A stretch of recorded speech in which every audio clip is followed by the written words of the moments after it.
It's fascinating looking at today's earnings batch. We are tracking a group of reports where the world's biggest shipping company just walked away from Amazon packages, a cruise line deliberately overcharged its last-minute travelers, and energy providers fundamentally change how they price electricity. Yeah, across UPS and Royal Caribbean, plus the big legacy infrastructure names, you are seeing this very intense focus on unit profitability. Management teams are just actively destroying volume if the economics drag down the rest of the business. Right, like UPS intentionally eliminated roughly 2 million low-yielding Amazon packages from their daily network just to drive margin expansion. And Royal Caribbean completely inverted the whole travel industry norm.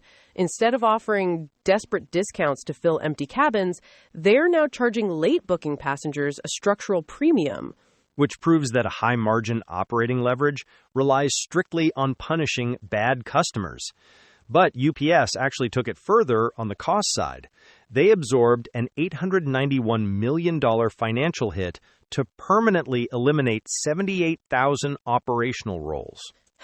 That is around 50 million manual labor hours completely gone. They're replacing manual barcode scanners with an automated RFID sensing network, which really brings automation directly onto the blue-collar physical supply chain. Exactly. But if you look at the tech infrastructure side of today's batch, the physical reality of the AI build-out is getting surprisingly unglamorous.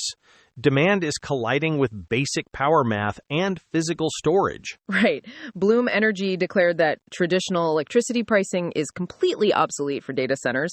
The CEO said they're replacing it with a time-to-token revenue metric. I think that shows how power reliability is just as critical as the chips themselves. You also have Seagate noting that tech firms are eagerly hoarding classic hard drives. They just want to cheaply store massive unstructured data so they don't waste expensive GPU compute time on basic storage. The low-tech workaround for high-tech problems. But there were also a few messy physical realities underneath today's numbers. Boeing generated a surprise positive cash flow, but operationally, they literally have fully built 787s sitting on the tarmac, unable to deliver because they cannot get certification paperwork for the passenger seats. The classic assembly illusion. A clean financial beat does not always mean a clean physical reality. It's similar to PayPal beating bottom-line expectations entirely through aggressive share buybacks, even though actual net income shrank. So looking ahead, I'm watching the UPS peak season stress test.